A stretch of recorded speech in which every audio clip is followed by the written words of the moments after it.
सीमा कुल श्रावणी मुरुडमई। तो आइए संताकार फाउंडेशन की ओर से पेश करते हैं समन पति।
सही सवाल किया है बहन जी आपने। यह अनोखा कार्यक्रम समन संघ का है, इसलिए यहाँ सभी के लिए समान बैठक व्यवस्था है। यहाँ कोई छोटा या बड़ा नहीं है। मतलब यूएसए से आए मेहमान भी सबके साथ बैठेंगे। आए हुए लोग गाँव से डॉक्टर है, प्रोफेसर, वकील, मैनेजर, अधिकारी भी है। यह सब एक साथ बैठकर बुद्ध के विचारों की समानता और मानवता दिखाते हैं।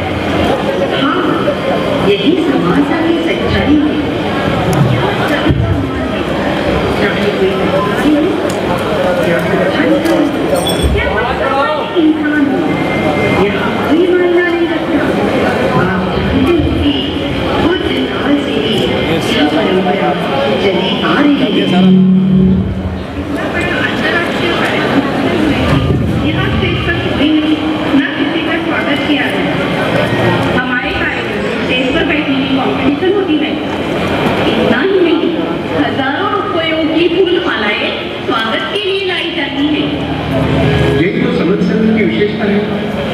यहाँ कोई अध्यक्ष नहीं, ना कोई पदाधिकारी, ना स्टेज, ना फरमान। सभी समन संघ के भाई बहने एक साथ बैठकर अपने विचार करते हैं। आपको एक बात पूछूं, इतने बड़े कार्यक्रम का बहुत खर्चा लगता है। किसी पार्टी के लीडर ने ये पैसा दिया होगा या कोई नामधारी ने स्पॉन्सर किया होगा? नहीं, यह बिल्कुल गलत बात है। यहाँ समन संघ में किसी से भी पैसा नहीं लिया जाता। जितने भी समन में उपस्थित है सब एक साथ मिलकर खर्चा करते हैं। सभी को मानवता का बोझ अपने सर पर उठाना पड़ता है। हमारे शहर में तो अम्बेडकर जयंती या बुद्ध जयंती हो, इसके लिए लोग घर घर जाकर पर्ची काटते हैं और धूम से जयंती मनाते हैं। यह सब आप बंद करना। क्या बंद करना पड़ेगा? चंदा देना या नाच गाना? यहाँ चंदा लेना या देना बंद करना चाहिए, क्योंकि कुछ संगठन जयंती और कार्यक्रम करने के बहाने पार्टियां उड़ाते हैं और कोई दुकान सही इस्तेमाल नहीं करते। समन संघ में पूरा खर्चा स्वयं करते हैं, लोगों से चंदा नहीं लेते। लोगों ने पैसों का गलत इस्तेमाल नहीं करना चाहिए। धूमधाम से नाच गाना भी बंद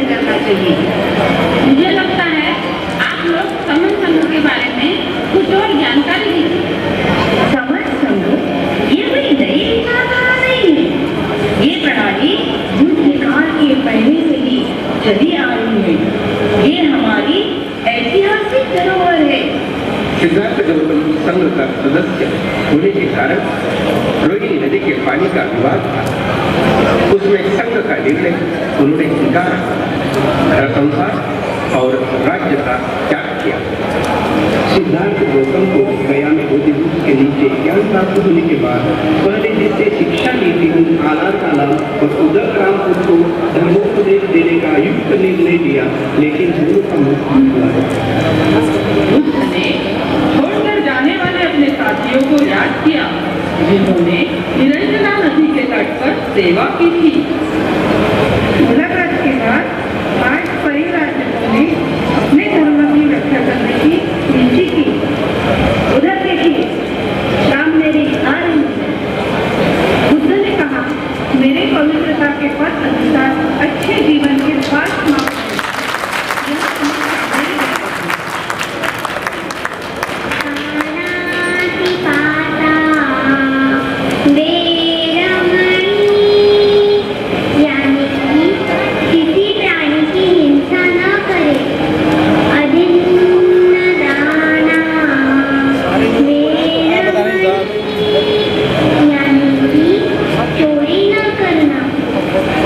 सामने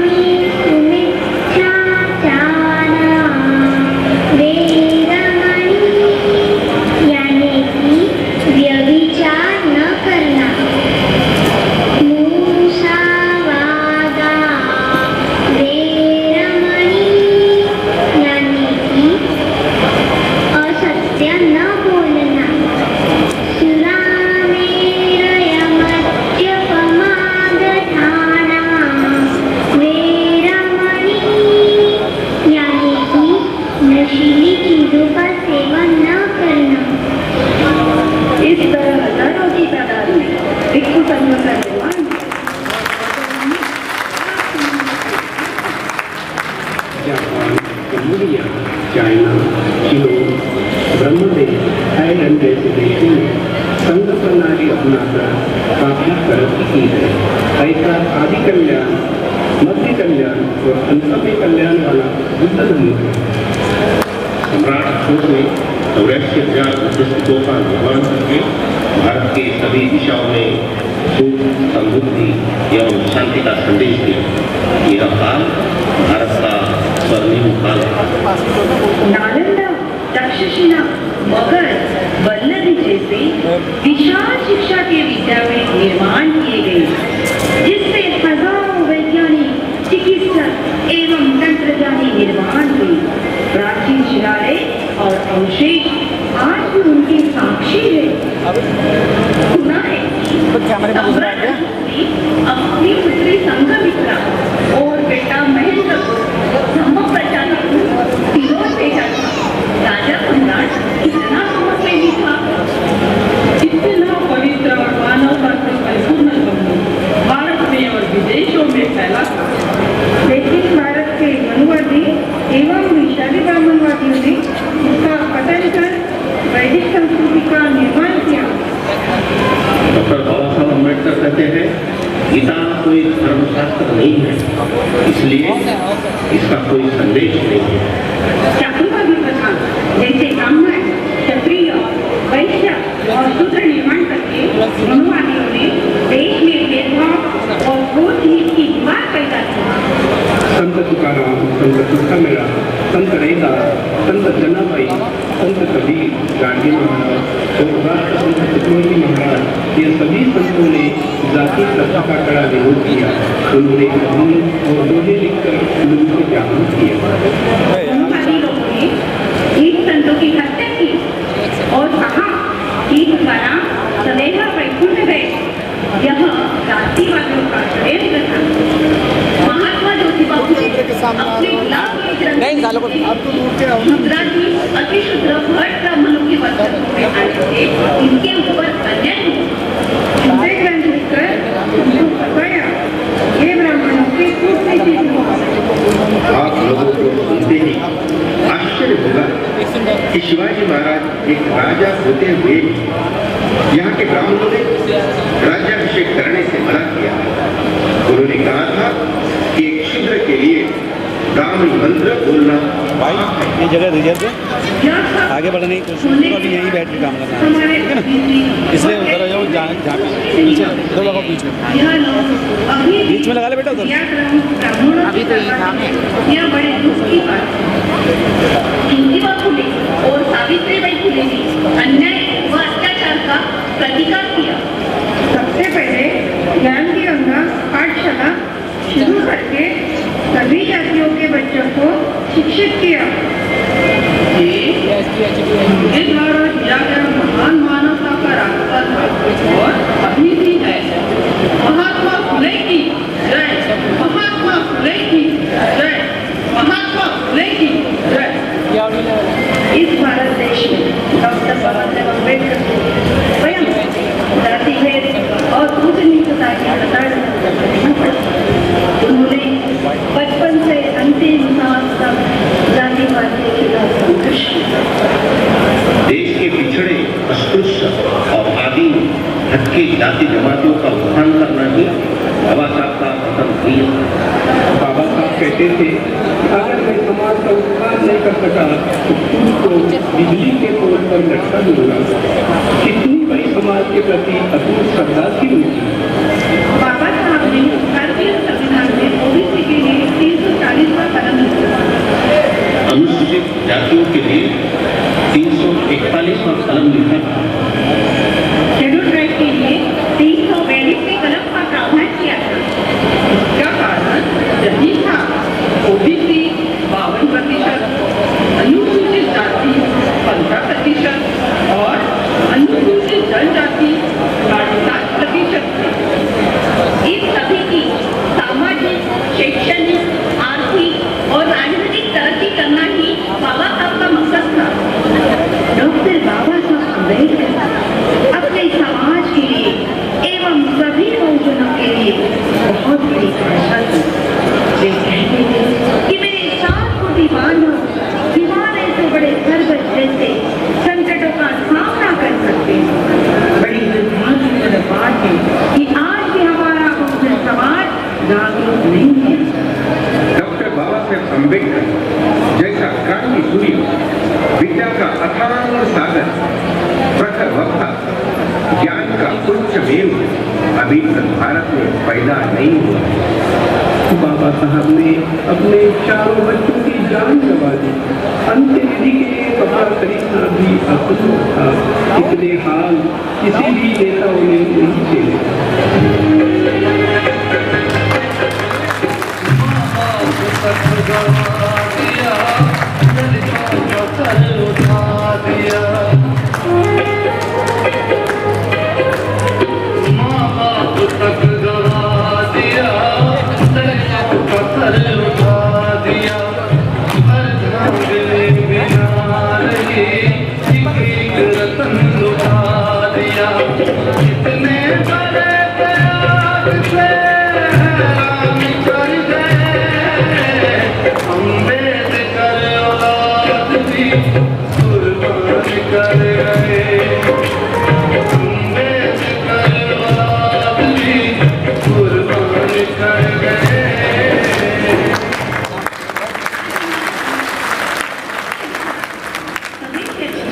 विधिकरण कर रहा है।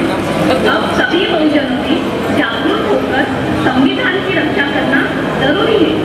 बाबा साहब कहते थे कि मेरा कर्मा आगे नहीं ले जाते तो पीछे नहीं रहना, जहाँ का वहाँ रखना। बाबा साहब का सपना था कि सभी बहुजनों ने एक संघ में सम्मिलित होकर अपनी ताकत बढ़ाना जरूरी है। तो अब सभी बहुजनों को सभी क्षेत्रों में स्थान प्राप्त करना होगा, वरना अंधेरे में जीवन जीना पड़ेगा। आरक्षण मिलने के बाद भी हम कुछ नहीं कर सकते। हम मनवादियों के फासले रहे और गुलामी का जीवन जी रहे हैं। यह बड़ी शोकांतिका है। आज बाबा साहब के नाम का सहारा लेकर अनेक पार्टियां और हजारों की तादाद में संगठन बने हुए नजर आते हैं, लेकिन समाज के लिए उनकी कोई कटिबद्धता नहीं है। क्या ऐसे लोगों को डॉक्टर बाबा साहब अम्बेडकर का नाम लेने का अधिकार है? कदापि नहीं। इसलिए अपनी प्राचीन संस्कृति, समन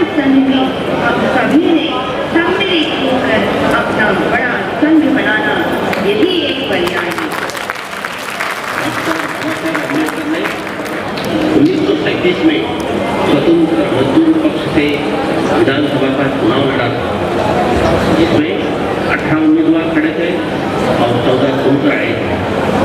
बाबा साहब और उनके काम करने वाले लोग संघ प्रणाली से अवगत थे, विद्वान थे और बाबा साहब पर उनका विश्वास था। इससे हमें प्रेरणा लेनी चाहिए, सीख लेनी चाहिए। डॉक्टर बाबा साहेब अम्बेडकर की मूवमेंट या बहुजन समाज की मूवमेंट का पतन होने का क्या कारण हो सकता है? डॉक्टर बाबा साहब अम्बेडकर के महापरिनिर्वाण के बाद दल बदलू नेता पैदा हुए। उन्होंने राष्ट्र संगठन बनाकर समाज को विनाश के खाई में दे दिया। सत्ता का मोह उनसे छूटा नहीं गया, वे समाज के दुश्मन निकले और उन्होंने बाबा साहब के मूवमेंट को खत्म कर दिया। सत्ता के लालच में कोई कांग्रेस में गए, कोई भारतीय जनता पार्टी में सम्मिलित हुए।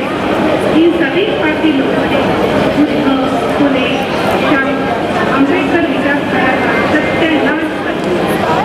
अपनी समर्थ संस्कृति छोड़कर वे मनुवादी ब्राह्मणी विचारधारा में सम्मिलित हुए और अपने बहुजन समाज के लोगों को संवैधानिक अधिकार देने में नाकाम रहे।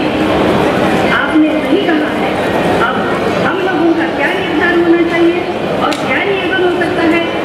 जिस तरह अनेक नदियां एक समंदर में सम्मिलित होती है, वैसे ही राजनीतिक पार्टियां और संगठन एक होना चाहिए।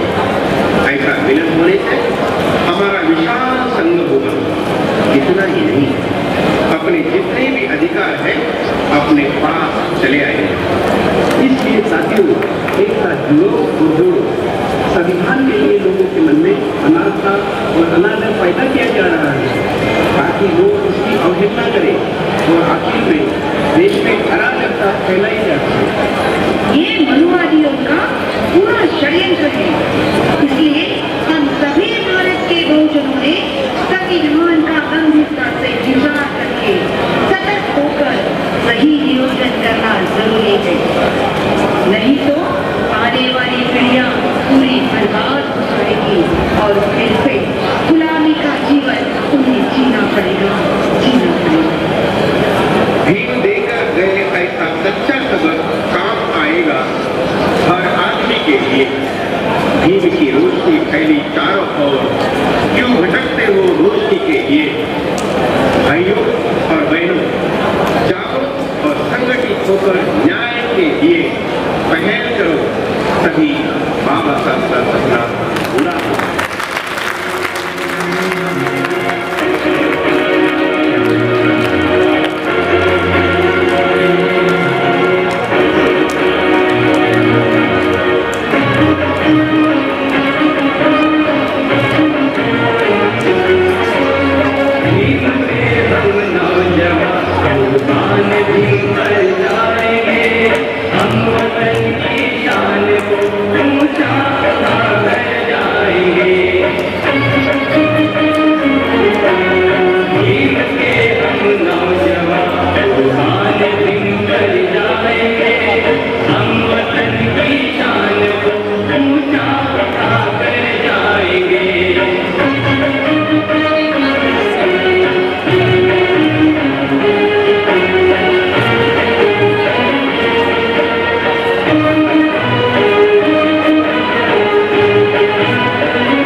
जय भीम